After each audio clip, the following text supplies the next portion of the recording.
Hey guys, and welcome back to another podcast. So today I'm going to be sharing everything that I knit this year. So this last year has been really busy for me. I was spending probably the first 4 months straight just studying like all day every day for my big final exams for physiotherapy, and then I just like went hard relaxation the whole summer long. Working only part-time, and just this last fall is when I actually started working full-time.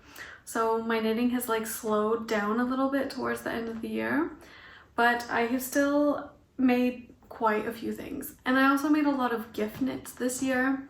So my like pile before me, I mean, it's still a pile, but I don't think it's outrageous. So a few things I won't be able to share anymore because they're not in my possession, but I think still it's gonna be a longer video than usual, so make sure you get a drink and get your knitting, and let's get into sharing. I have today sparkling water with lavender syrup, like a lavender lemonade, and it's really good.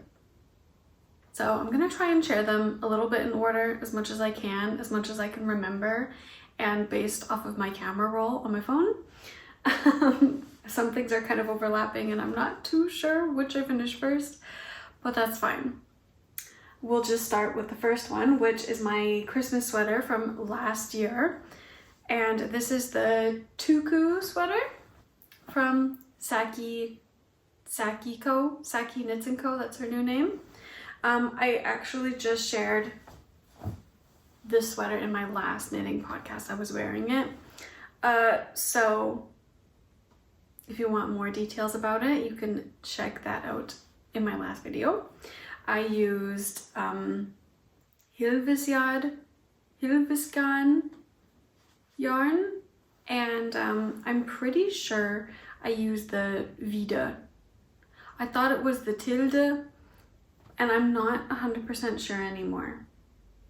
But after looking back and like finding the wool with like the right size and colors, I'm pretty sure it was the Vinde.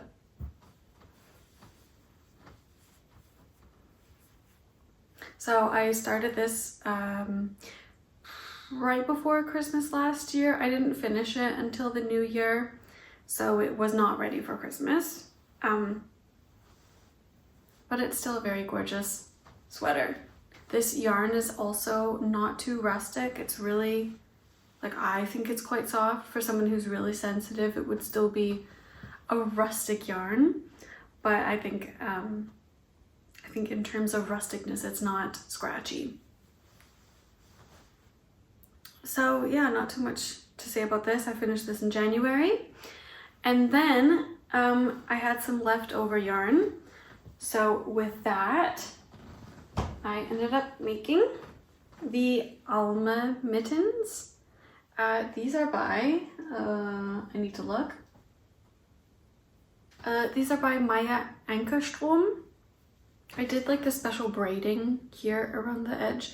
I don't think that was in the pattern, but Florence Miller did that, so I did that. And these are really, really gorgeous, the pattern. It's also got a very nice like thumb section, like it's very anatomical. It's not like the mittens where the thumb just kind of like magically pops out from the front section. I think these are like really practical pair of mittens, like for the shaping. Not too much to say about this. I did it, I just followed the pattern, and yeah, they turned out really nice and very warm and cute. So I think I finished these also in January, or maybe the end of January, I'm not sure.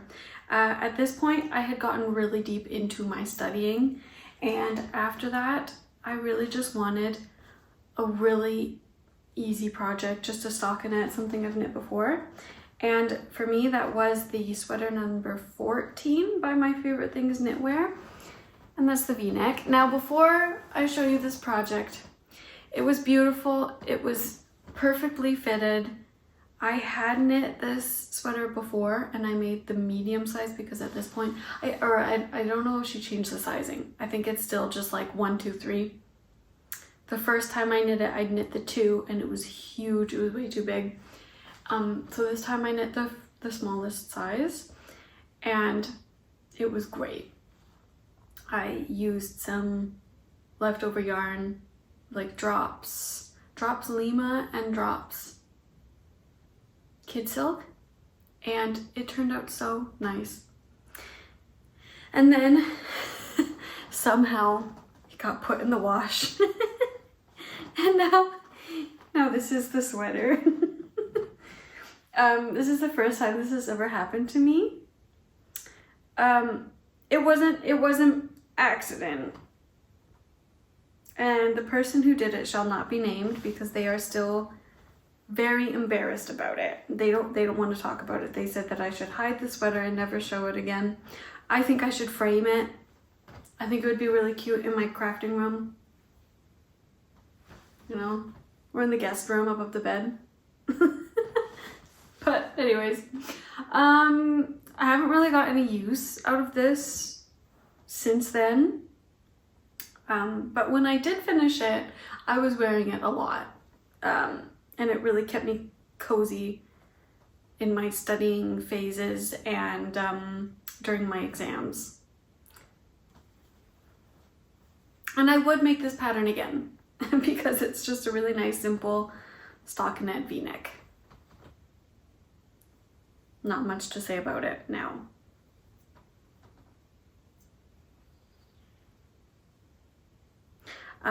One thing I was considering is because now it has like this really nice soft felted fabric.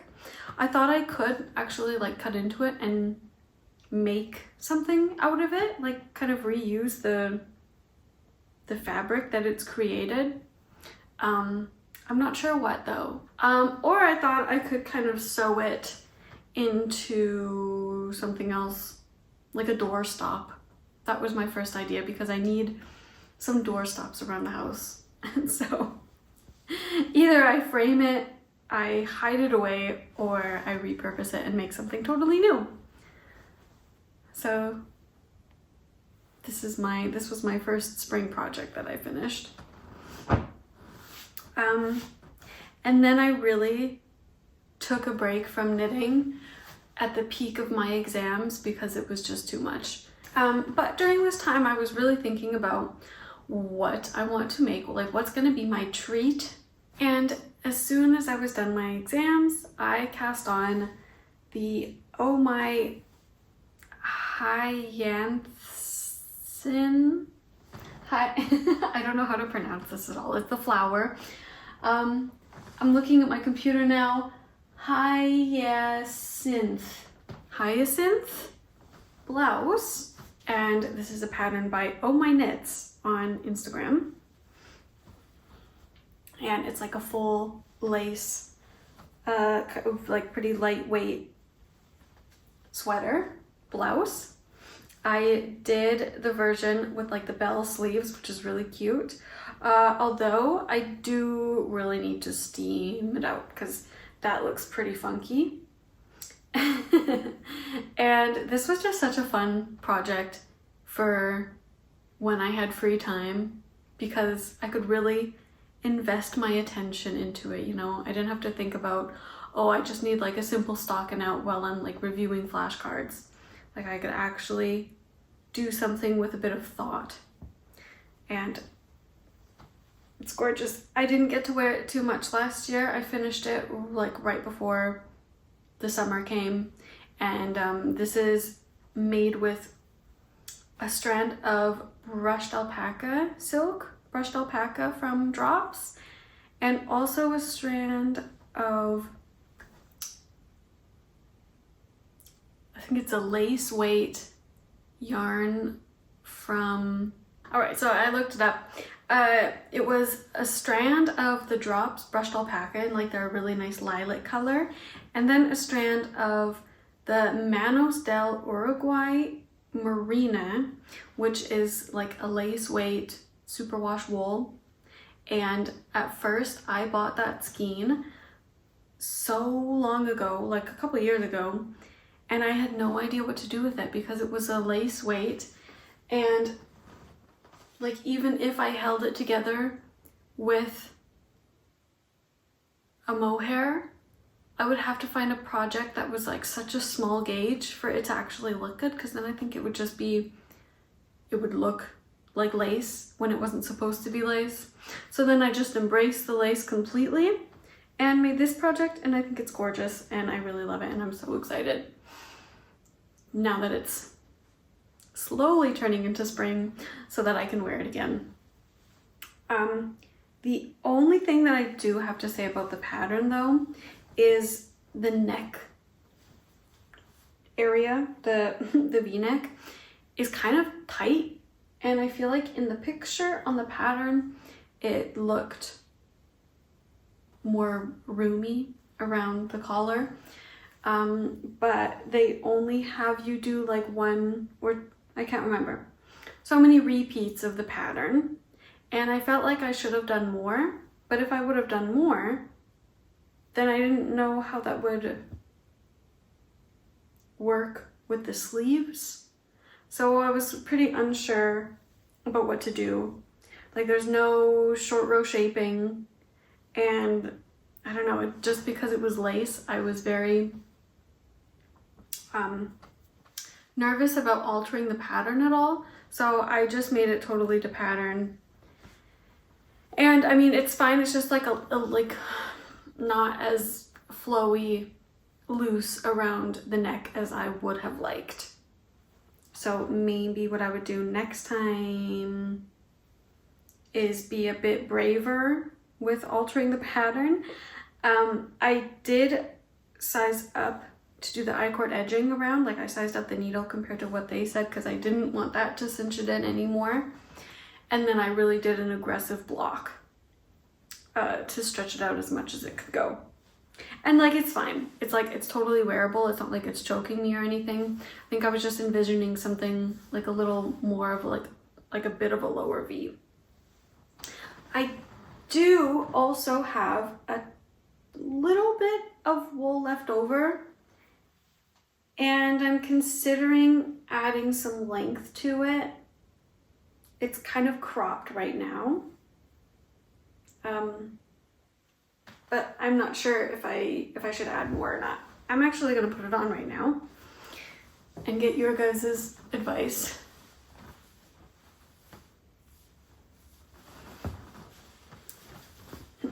So kind of funny on top of my blouse, but here, this is kind of where it's hitting me. Here's my jeans. I mean, I always wear high-waisted jeans, so that's not so much of a problem. The sleeves are long enough. I gotta steam it so that they kind of are, you know, not poking out there. Is this good? Is this fine? I mean, I guess if, I don't know, maybe it's fine and I'm just overthinking it. It's probably just fine, because I also think it would be quite difficult to take out this I-cord and actually be able to like reuse the yarn. Like I don't think I'd be able to reuse the yarn after. So then I don't think it would make any sense. Anyways, I gotta take this off because it's actually quite warm today.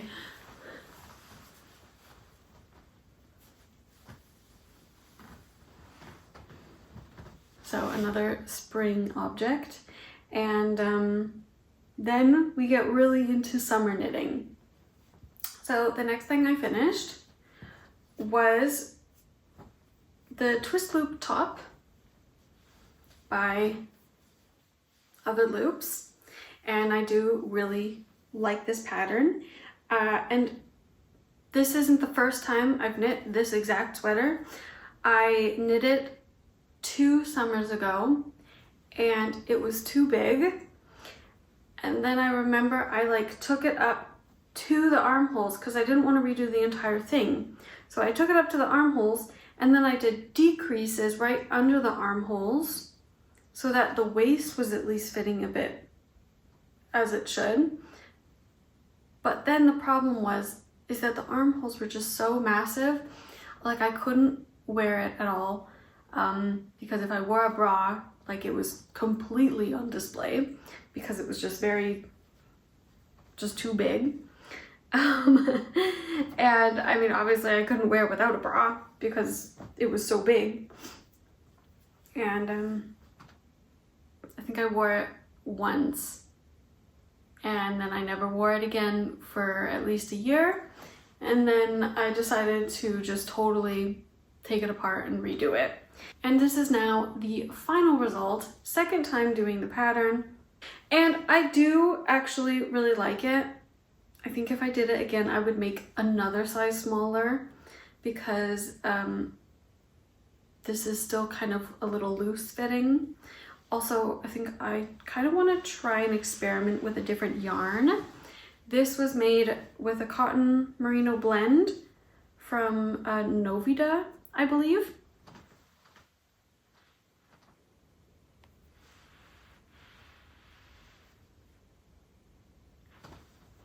And I think I want to try and make this with maybe Knitting for Olive, pure silk, or like a cotton linen blend, like a bit more summery, because this wool is, I think it's still just too hot for me to wear in the summer. So I do wear it more in the fall, and in the winter I actually wear it quite a bit, just as like a nicer top. But in the summer, I haven't worn it that much. And one of my goals for this year is to make another tank top or t-shirt. Probably tank top. It's a little less work.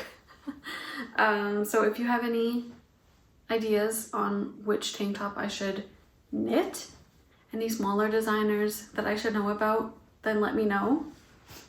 And that's all I have to say about this one. The next project that I was working on was my first gift knit of the year, and it's not with me, obviously. It was a Christmas present for my brother, and I'll put a picture on the screen.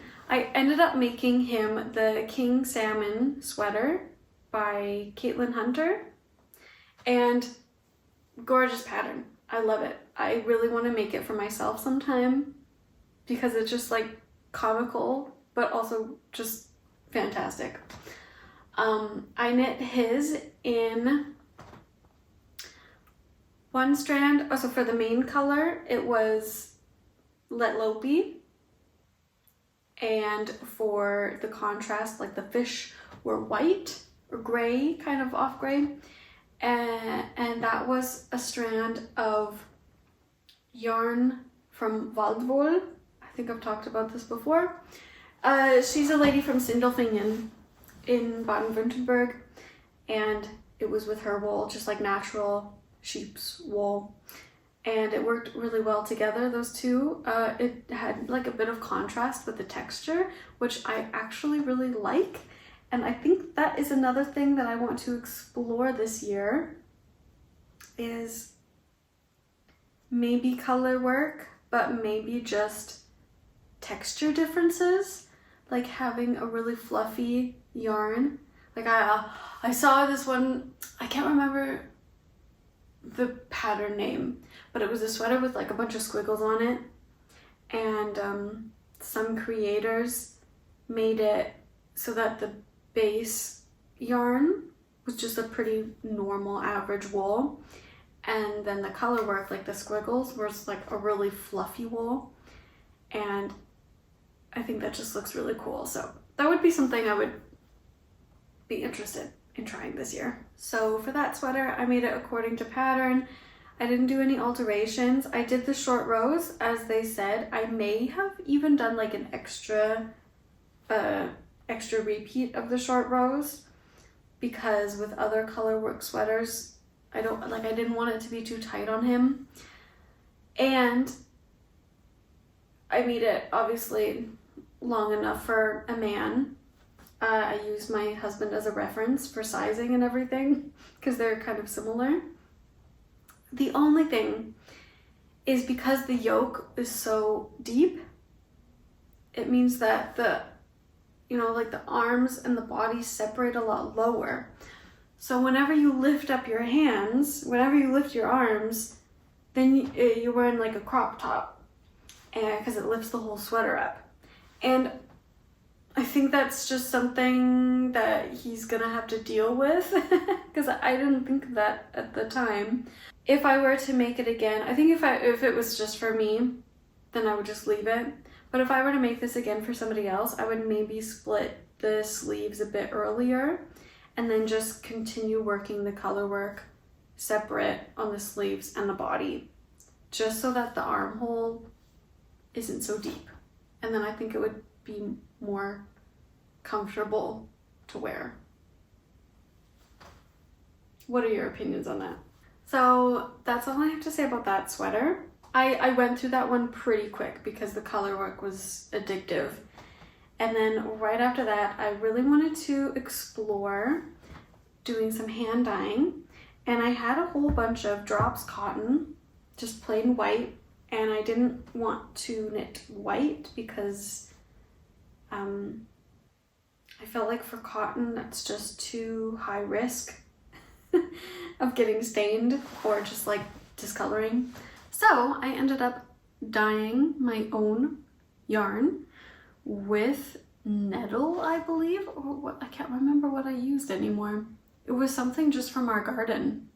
Oh no, you know what? I used ivy because there was some ivy like growing behind our hedge in the alleyway. And so I wanted to pull that up anyways. And then I used the dye to make this dress, which took a long time. This is the Coastline dress. Oh, here it is. This is my first ever knit dress that I've made. It took a really long time. It was on 3mm needles. Who is this by? Let me look. Okay, this is by Ögla Knitwear Designs. And I do really like it. I want to wear it. I have not worn it out yet. So I will. This year, this summer, I am going to wear this no matter what. Because I spent a lot of time on it. I haven't even woven in the ends yet. So that's the first step. I gotta weave in the ends so that I can actually wear it. It turned out this really nice like butter yellow, which was totally on trend for this summer. A butter yellow, pretty fitted mini dress. And she's gorgeous. It fits really good. I have no excuses. Just waiting on warmer weather. So the only thing that I was kind of unsure about for the pattern is she actually has you go over and do like a chain, like a crochet chain edging on all of the edges. I didn't do the bottom because I just didn't feel like it, but I did do the neckline and the armholes. And I'm not sure why we do that. Maybe it's just like, I guess it's lighter than an I-cord, like optically it doesn't look as thick, and maybe it just gives a bit more support, I guess. I guess it looks pretty cute actually. Yeah. But this has an insane amount of shaping. Like I want to try out another one of her patterns. She has like a one-sided tank top. How do you, like a I can't talk anymore. A one shoulder tank top. I really want to try that because for this dress she had so much shaping. There's bust shaping, there's hip shaping, there's like a lot of shoulder shaping, there's just a lot of shaping, and I think that made it fit so nice. So I'm really curious to try another one of her patterns. Yeah, not too much else to say about this. This was my summer project, and it was kind of nice to work with cotton in the summer, like out on my patio when it was so hot. Like mohair I cannot touch in the summer, and even wool just feels hot. So yeah, a good summer project. Well, then now we're coming up to like the middle of summer, and I'm preparing myself for going to Canada for a big trip, and I wanted to make my mother something, a gift. She actually asked me to make this sweater. She sent me a picture of a lady in a Scottish TV show wearing the sweater, and I recognized the sweater as the Karla cape from Ventzel, and so I made her the exact sweater that was in her TV show that she watches, and she was very happy. And obviously that one's with her as well. I really wanted to get that one done in time to give it to her in September when me and my husband went to go visit them, because we were all gonna drive out together to Tofino on Vancouver Island.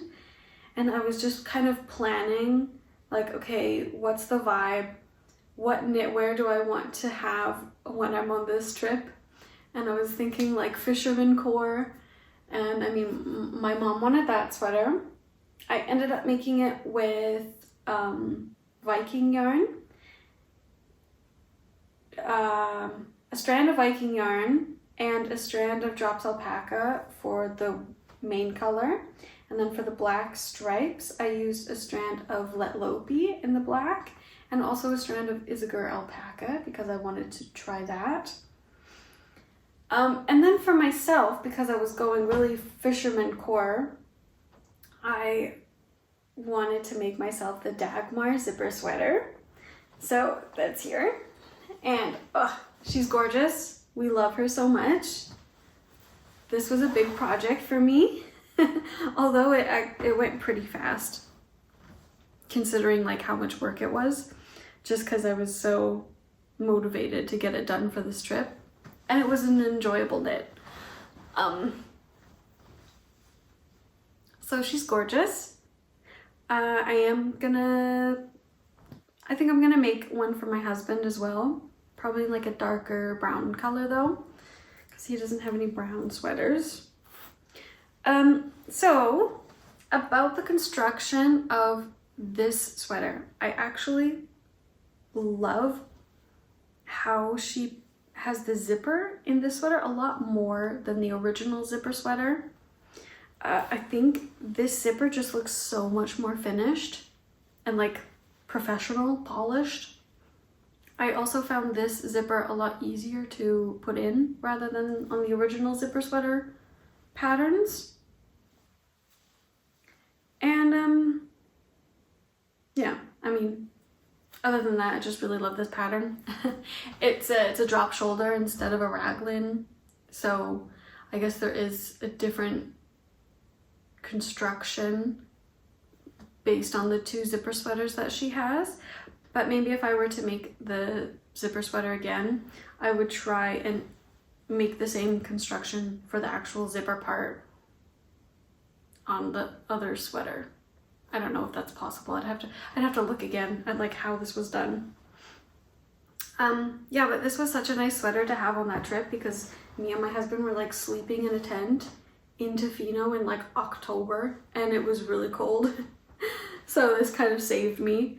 I used I used one strand of drops alpaca and one strand of Lettlopi.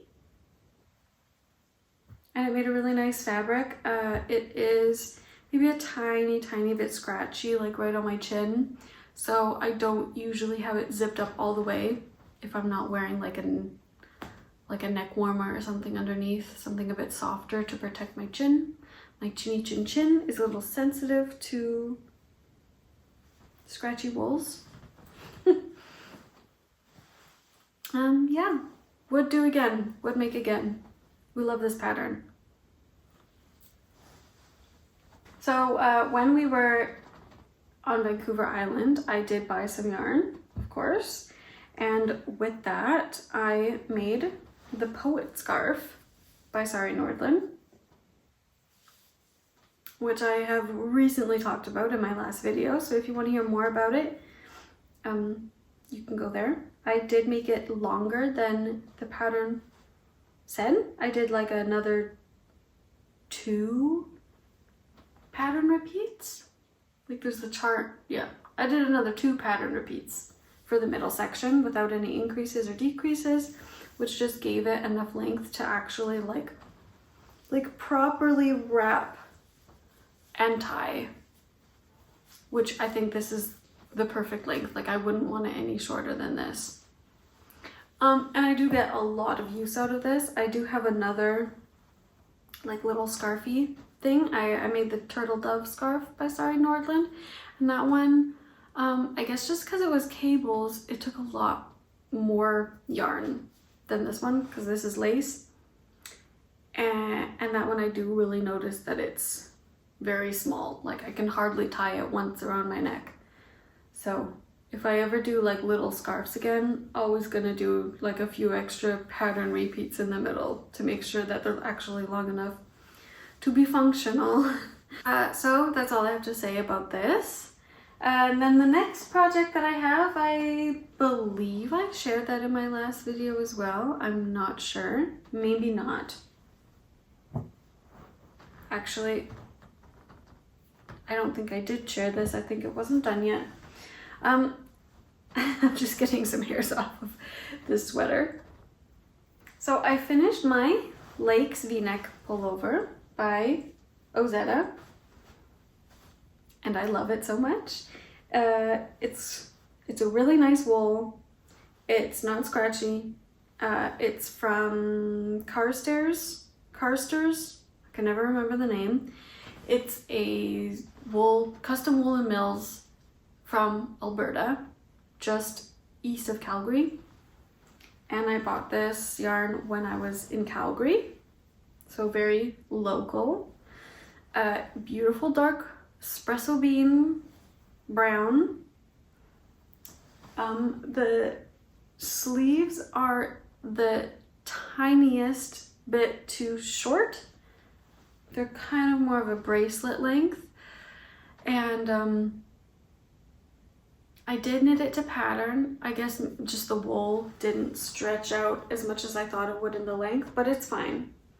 I think I'm kind of embracing not having super long sleeves, because this sweater for me is now very functional because I don't have to worry about my sleeves getting everywhere. And yeah, I knit this up relatively quickly. Not really much more to say about it. I just knit it to pattern, and I really like it. So that's that.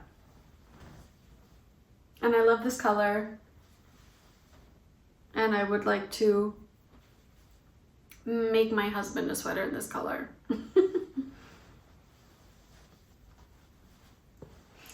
So another project I finished this year, which is not here with me, it was a gift. I knit the penny gloves for my sister, and I think they were really cute, especially for her because she has very petite hands. She's just a petite gal, and they were very dainty. I used some Fonte yarn, which was just something I wanted to try out. I do have enough yarn left over. I will eventually make myself a pair as well, but not yet, because I just have so many other things that I'm working on and it's not a priority. So that was one gift knit that I don't have anymore. And then also I made my husband a pair of socks. I made him the season socks by, who are they by? Summerly Designs. And I'm not going to show you them because he actually wears them a lot and they are pretty kind of dirty. Just gonna be honest. But that's a good thing. I'm glad that he's wearing them. I'm glad that they're getting used. Yeah. I also used the Hillesvåg yarn, like their sock yarn. And it's like a really nice warm green color. They just have such nice colors, such nice wools. I would love to use their wool again. And the sock yarn was also like really nice. So that's that. Then we come to my final knit of the year. Of course, starting it and rounding it off with a Christmas knit. I made 2 matching Christmas stockings by PetitKnit. One for me and one for my husband. And I did get them done before Christmas, which I'm very proud of. I did not get to embroidering our names on them. That's going to be a project for next year, because these are going to go in the Christmas bin as soon as I'm done filming. But I'm very happy with them. I used Drops Alaska and it worked really well for felting. I just did it in like a quick cycle in my washing machine, like 30-minute cycle for 40 degrees. And I think it felted just fine, you know, because it's not anything that needs to be a certain size or fit. I was kind of just wanting them to felt, sort of, and I wasn't strict at all about how much they felted. As long as they were kind of the same, then I was happy. So that's all I've knitted this year. Based on the colors, I did a lot of purple. I didn't knit anything with mohair this year. Oh, except the one sweater that got felted, of course. And this year was also pretty experimental for me. Like, I tried dyeing wool. I was sewing a lot this year as well. Like, I really picked up on sewing. I made some big mistakes sewing, and I had some triumphs.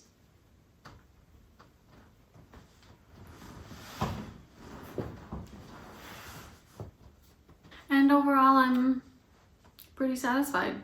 I think my goals for this next year is to not be so stressed about knitting. You know, not having like time deadlines.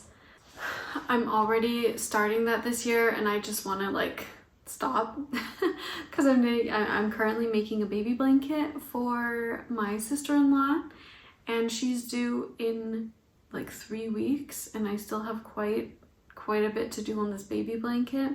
But you know what, it doesn't have to be done like right as the baby comes.